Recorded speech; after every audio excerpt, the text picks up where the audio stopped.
Hello guys, welcome back to ಹಳ್ಳಿ ರುಚಿ ಅಮ್ಮನ ಅಡುಗೆ ಯೂಟ್ಯೂಬ್ ಚಾನಲ್. ಇವತ್ತಿನ ರೆಸಿಪಿ ಬಂದುಬಿಟ್ಟು ಸೌತೆಕಾಯಿ ಸಾಂಬಾರು. ಈ ಸೌತೆಕಾಯಿ ಸಾಂಬಾರಿಗೆ ಯಾವುದೇ ರೀತಿಯ ಬೇಳೆಯನ್ನು ಉಪಯೋಗಿಸ್ದೆ ಮಾಡುವಂಥ ಒಂದು ಟೆಂಪಲ್ ಸ್ಟೈಲ್ ಸೌತೆಕಾಯಿ ಸಾಂಬಾರನ್ನ ನಾನಿಲ್ಲಿ ತೋರಿಸ್ಕೊಡ್ತಾ ಇದ್ದೀನಿ. ಮೊದಲಿಗೆ ಬೇಕಾಗಿರುವಂಥ ಸಾಮಗ್ರಿಗಳು. ಫಸ್ಟು ಕಡಲೆಬೇಳೆ 1 ಸ್ಪೂನ್ ತಗೊಂಡಿದ್ರೆ, ಉದ್ದಿನಬೇಳೆ 1 ಸ್ಪೂನು, ಮತ್ತು ಜೀರಿಗೆ 1 ಸ್ಪೂನು, ಕೊತ್ತಂಬರಿ ಸ್ವಲ್ಪ 3 ಸ್ಪೂನ್ ತೊಗೊಂಡ್ರೆ ಅಡ್ಡಿಲ್ಲ. ಆಮೇಲೆ 1 ಎಸ್ಲು ಬೆಳ್ಳುಳ್ಳಿ ಮತ್ತು ಸ್ವಲ್ಪ ಬೇವಿನ ಸೊಪ್ಪನ್ನ ಯೂಸ್ ಮಾಡ್ಕೊಂಡಿದ್ದೀನಿ.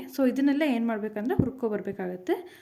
ಮೊದಲು ಒಂದು ಗ್ಯಾಸ್ ಮೇಲೆ ಒಂದು ಪಾತ್ರೆನ ಇಟ್ಕೊಂಡು ಫಸ್ಟಿಗೆ ನಾನು ಕಡಲೆಬೇಳೆನ ಹಾಕ್ಕೊತಾ ಇದ್ದೀನಿ. ಕಡಲೆಬೇಳೆನ ಹಾಕ್ಕೊಂಡು ಸ್ವಲ್ಪ ಹುರ್ಕೊಂಡು ಬಂದಾದಮೇಲೆ ಉಳಿದಿದ್ದನ್ನೆಲ್ಲ ಹಾಕ್ಕೊಂಡು ಹುರ್ಕೊತಾ ಇದ್ದೀನಿ. ಬಿಕಾಸ್ ಯಾಕಂದರೆ ಕಡಲೆಬೇಳೆನ ಫಸ್ಟ್ ಹುರ್ಕೋಬೇಕಾಗತ್ತೆ, ಇಲ್ಲಾಂದರೆ ಅದು ಬೇಯಲ್ಲ ಕರೆಕ್ಟಾಗಿ. ಇವೆಲ್ಲ ಬೇಗ ಸ್ವಲ್ಪನೇ ರೋಸ್ಟ್ ಮಾಡಿಕೊಂಡ್ರೆ ಸಾಕಾಗುತ್ತೆ. ಅದಕ್ಕೋಸ್ಕರ ನೆಕ್ಸ್ಟ್ ಬಂದುಬಿಟ್ಟು ಮಿಕ್ಸಿ ಜಾರ್, ಅದನ್ನೆಲ್ಲ ಹುರ್ಕೊಂಡು ಬಂದಾದಮೇಲೆ ಒಂದು ಮಿಕ್ಸಿ ಜಾರ್ ತೊಗೋಬೇಕು. ಆ ಮಿಕ್ಸಿ ಜಾರ್ಗೆ ಕಾಯಿ ಇಂಪಾರ್ಟೆಂಟು. ನಾವು ಎಷ್ಟು ಕಾಯಿಯನ್ನು ಜಾಸ್ತಿ ಹಾಕ್ಕೊತೀವಿ ತಿಕ್ಕಾಗಿ ಬರುತ್ತೆ. ಕಾಯಿ ಮತ್ತು ನಾವು ಹುರ್ಕೊಂಡು ಬಂದ್ವಲ್ಲ ಅವೆರಡು ಇಂಪಾರ್ಟೆಂಟು. ಪರಿಮಳ ಸ್ಮೆಲ್ಲೆಲ್ಲ ಬರುತ್ತೆ. ಮೆಂತೆ ಮತ್ತು ಈ ಜೀರಿಗೆ ಎಲ್ಲ ಹಾಕಿರ್ತೀವಲ್ಲ, ತುಂಬ ಚೆನ್ನಾಗಿ ಸ್ಮೆಲ್ ಬರುತ್ತೆ. ಇದಿಷ್ಟನ್ನು ಕ್ಲೀನಾಗಿ ರುಬ್ಕೊಬರ್ಬೇಕಾಗತ್ತೆ. ಸ್ವಲ್ಪ ಖಾರದ ಪುಡಿ ಬೇಕಾದರೆ ಖಾರದ ಪುಡಿ ಹಾಕ್ಕೋಬೋದು, ಇಲ್ಲ ಅಂದರೆ ಮೆಣಸಿನ್ಕಾಯನ್ನು ಕೂಡ ಹುರ್ಕೊತೀವಲ್ಲ ಆ ಟೈಮಲ್ಲೇ ಮೆಣಸಿನ್ಕಾಯನ್ನು ಹುರ್ಕೊಂಡು ಇದಕ್ಕೆ ಹಾಕ್ಕೋಬೋದು. ನಾನಿಲ್ಲಿ ಖಾರದ ಪುಡಿನ ಯೂಸ್ ಮಾಡ್ಕೊತಾ ಇದ್ದೀನಿ. ನಾನೊಂದು 2-3 ಸ್ಪೂನ್ ಯೂಸ್ ಮಾಡ್ಕೊತಾ ಇದ್ದೀನಿ. ನಿಮಗೆ ಎಷ್ಟು ಬೇಕೋ ಅಷ್ಟು ಹಾಕ್ಕೋಬೋದು. ಇದನ್ನೆಲ್ಲ ಕ್ಲೀನಾಗಿ ಗ್ರೈಂಡ್ ಮಾಡ್ಕೊಬರ್ಬೇಕು. ಮತ್ತು ಸ್ವಲ್ಪ ಕೊತ್ತಂಬರಿ ಸೊಪ್ಪನ್ನ ಕೂಡ ಹಾಕ್ಕೋಬೇಕು. ಇಲ್ಲದಿದ್ದರೆ ಸ್ಕಿಪ್ ಮಾಡ್ಬೋದು, ಇದೇನು ಆಪ್ಷನಲ್ ಆಗಿರುತ್ತೆ. ಇದನ್ನು ಕ್ಲೀನಾಗಿ ರುಬ್ಕೊಬರೋಣ ಫಸ್ಟು. ಈಗ ರುಬ್ಕೊಬಂದಾದಮೇಲೆ ನಾವಿಲ್ಲಿ ಕುಕ್ಕರ್ಗೆ ಹಾಕೋಕ್ಕಿಂತ ಮುಂಚೆ ಸ್ವಲ್ಪ ಹುಣಸೆಹಣ್ಣನ್ನು ನೆನೆಸಿಟ್ಕೋಬೇಕಾಗತ್ತೆ. ಹುಣಸೆಹಣ್ಣು ಮತ್ತು ಬೆಲ್ಲ ಇದನ್ನೆಲ್ಲ ರೆಡಿ ಮಾಡಿ ಇಟ್ಕೋಬೇಕಾಗತ್ತೆ. ಫಸ್ಟಿಗೆ ನಾವೇನು ಮಾಡ್ತೀವಿ ಅಂದರೆ ಸೌತೆಕಾಯಿ ಇರುತ್ತಲ್ಲ, ಅದನ್ನು ಸ್ವಲ್ಪ ಸಣ್ಣದಾಗಿ ಸಾಂಬಾರಿಗೆ ಹೇಗೆ ಇರ್ತೀವಲ್ಲ ಅದೇ ರೀತಿ ನಾವು ಸಣ್ಣದಾಗಿ ಕೊಚ್ಕೊಂಡು ಕುಕ್ಕರ್ಗೆ ಹಾಕೋಬೇಕಾಗತ್ತೆ. ನಾವು ಯಾವುದೇ ತರಕಾರಿ ಇರುತ್ತಲ್ಲ ಎಕ್ಸ್ಟ್ರಾ ಆ್ಯಡ್ ಮಾಡೋದೇನು ಬೇಡ. ಈ ಸೌತೆಕಾಯಿ ಒಂದಿದ್ರೆ ಸಾಕು. ಮತ್ತು ಇಲ್ಲಿ ನಾವು ಕಾಯಿ ಹಾಕಿರ್ತೀವಲ್ಲ, ಅದರಿಂದ ನಾವು ತಿಕ್ಕಾಗಿ ಕೂಡ ಬರುತ್ತೆ. ಸ್ವಲ್ಪ ನಾವು ಜಾಸ್ತಿ ನೀರಾಗಿ ಮಾಡ್ಬೋದು. ಎಷ್ಟು ತಿಕ್ಕಾಗಿರುತ್ತೋ ಅಷ್ಟು ಒಳ್ಳೆಯದೇ.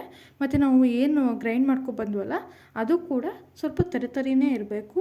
ಜಾಸ್ತಿ ಫುಲ್ ಪೇಸ್ಟಾಗಿ ಮಾಡ್ಕೊಬರ್ಬಾರ್ದು. ನಾವಿಲ್ಲಿ ಒಂದು ಕುಕ್ಕರ್ಗೆ ಸ್ವಲ್ಪ ಸೌತೆಕಾಯಿ ಹಾಕ್ಕೊಂಡಿದ್ವಲ್ಲ ಅದಕ್ಕೆ ಸ್ವಲ್ಪ ನಾನು ಬೆಲ್ಲ ಹಾಕ್ಕೊಂಡಿದ್ದೀನಿ. ಬೆಲ್ಲ ಸ್ವಲ್ಪ ಜಾಸ್ತಿನೇ ಹಾಕ್ಕೊಳ್ಳಿ. ಬೆಲ್ಲ ಮತ್ತು ಹುಳಿನ ಸ್ವಲ್ಪ ಜಾಸ್ತಿನೇ ಹಾಕ್ಕೊಳ್ಳಿ, ಅದೇ ತುಂಬ ಟೇಸ್ಟ್ ಕೊಡುತ್ತೆ. ಅದು ಮತ್ತು ನಾವು ಗ್ರೈಂಡ್ ಮಾಡಿದ್ವಲ್ಲ ಅದೇನೇ ತುಂಬ ಮುಖ್ಯವಾಗಿದ್ದು. ಇವಾಗ ಅದನ್ನೆಲ್ಲ ಹಾಕ್ಕೊಂಡಾದ್ಮೇಲೆ ಒಂದು 2-3 ವಿಷಲ್ ಆದರೆ ಸಾಕು.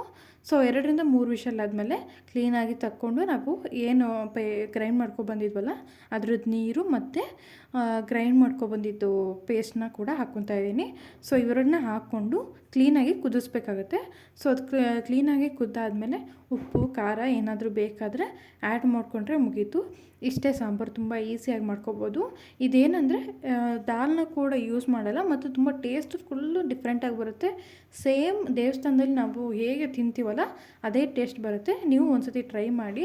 ಇದಕ್ಕೆ ನಾವೇನೆಂದರೆ ಬೆಲ್ಲ ಉಪ್ಪು ಹುಳಿನ ಎಷ್ಟು ಕರೆಕ್ಟಾಗಿ ಮಾಡ್ಕೊತೀವೋ ಅಷ್ಟು ಚೆನ್ನಾಗಿ ಬರುತ್ತೆ. ಏನಂದರೆ ಜಾಸ್ತಿ ತೆಳು ಮಾಡಬಾರ್ದು, ತಿಕ್ಕಾಗೇ ಇರಬೇಕು, ಆವಾಗಲೇ ತುಂಬ ಟೇಸ್ಟ್ ಕೂಡ ಬರೋದು.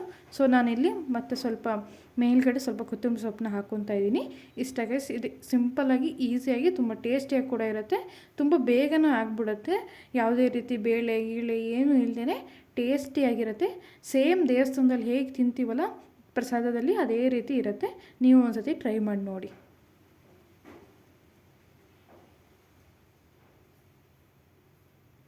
ಈ ವಿಡಿಯೋ ನಿಮ್ಗೆ ಇಷ್ಟ ಆದರೆ ಲೈಕ್, ಶೇರ್, ಕಮೆಂಟ್ ಮತ್ತು ಸಬ್ಸ್ಕ್ರೈಬ್ ಮಾಡೋದನ್ನ ಮರಿಬೇಡಿ. Thank you.